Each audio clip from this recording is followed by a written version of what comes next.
Nous sommes le 16 janvier 2003 au Kennedy Space Center en Floride, où décolle la mission STS-107 à bord de la navette spatiale Columbia.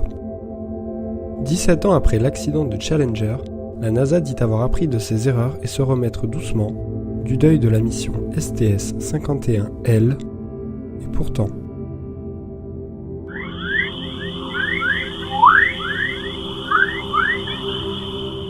La mission STS-107 s'apparente plus à une mission de routine qu'à un scénario de film catastrophe. Il n'est pas question de sauvetage du télescope spatial Hubble, simplement une mission de un peu plus de 2 semaines en orbite avec un import de charge utile commercial et des expériences scientifiques. Mais revenons sur Terre, le jour du lancement.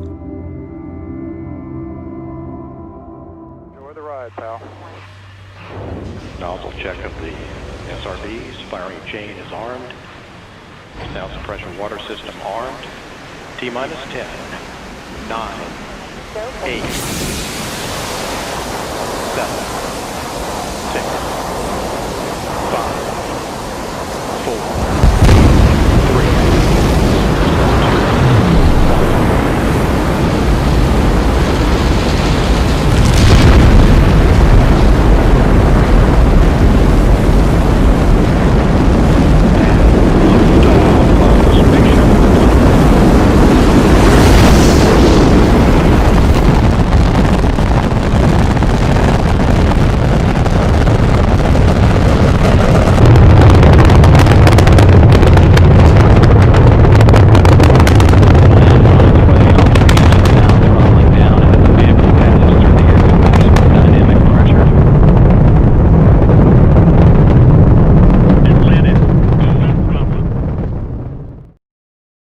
Nous sommes le 16 janvier 2003, et à 15h39 exactement, la navette spatiale Columbia, qui fut le tout premier orbiteur américain à être mise en service, décolle de son pas de tir pour effectuer sa 28e mission.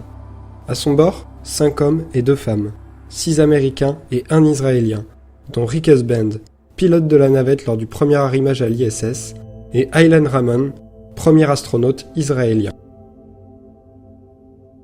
Le jour du décollage, il fait beau.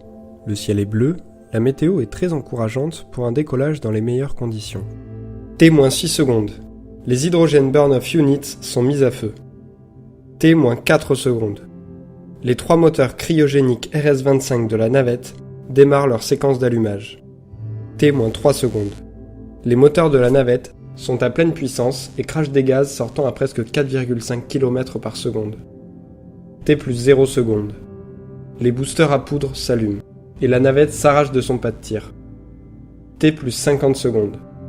La navette entre dans la zone de Max Q, où elle subit sa plus forte pression aérodynamique. Elle est maintenant supersonique.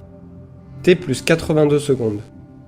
Un morceau d'une quarantaine de centimètres de mousse isolante servant à maintenir une basse température dans les réservoirs d'hydrogène et d'oxygène liquide du réservoir externe de la navette se détache de ce dernier et vient heurter le bord d'attaque de l'aile gauche de Columbia, créant un trou de 15 à 25 cm. Le centre de contrôle remarque l'anomalie, mais n'en tient pas compte. Il est courant de voir cet isolant se détacher lors d'un lancement, comme sur STS-112, seulement 2 lancements avant STS-107. La NASA n'avait bien sûr aucune idée des dégâts subis par la navette. Décision est donc prise de ne pas en informer l'équipage, ce qui pourrait créer une source d'angoisse inutile pour ces derniers. La mission se déroule donc sans imprévu jusqu'au 1er février 2003. À 2h30, heure normale de l'Est, les équipes du centre de contrôle Christopher Crabb Jr. commencent à évaluer les conditions météorologiques du site d'atterrissage au Kennedy Space Center. À 8h, le directeur de vol, ou DDO, interroge la salle de contrôle pour la décision Go, No Go de la désorbitation de STS-107. À 8h10, Capcom déclare à l'équipage qu'ils étaient Go pour le déorbit burn. À 8h15 et 30 secondes, le commandant de bord effectue une manœuvre de rétrogradage et allume les moteurs du système de manœuvre orbitale de Columbia pendant 2 minutes et 38 secondes. À 8h44 et 9 secondes, Columbia entame sa réentrée atmosphérique au-dessus de l'océan Pacifique. À 8h50 et 53 secondes, Columbia rentre dans ce que l'on appelle le blackout radio.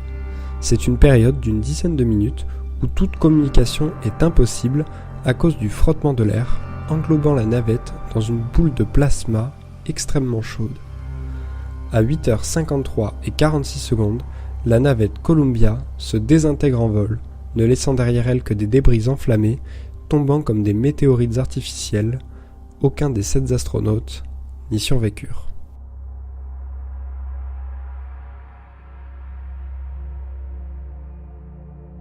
La commission d'enquête, présidée par l'amiral Harold Gehman, retrouve la cause originelle de l'accident. Dans son rapport, il dénonce différents dysfonctionnements conduisant à négliger des questions de sécurité fondamentales, de la compression des budgets, jusqu'à dénoncer l'absence d'une véritable politique spatiale. La NASA, maintenant pointée du doigt par le reste du monde, tente en vain de développer la capacité de ses astronautes à réparer des avaries de manière autonome ou en établissant des programmes de secours à chaque futur lancement. Et bien que George W. Bush ait dit « It is time for America to take the next steps. Today I announce a new plan to explore space and extend a human presence across our solar system. Our goal is to return to the moon by 2020 as the launching point for missions beyond. With the experience and knowledge gained on the moon, we will then be ready to take the next steps of space exploration, human missions to Mars and to worlds beyond. » En juillet 2011, la NASA stoppe son programme de navette spatiale, jugée trop coûteuse et trop dangereuse, privant ainsi les États-Unis de tout moyen d'envoyer des hommes dans l'espace de manière autonome.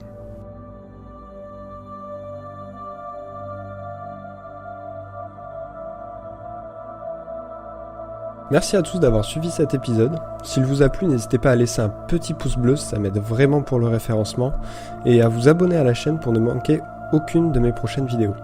Je travaille d'ailleurs sur une série qui parlera du programme spatial américain. D'ici là, perdez-vous dans les étoiles. À la prochaine.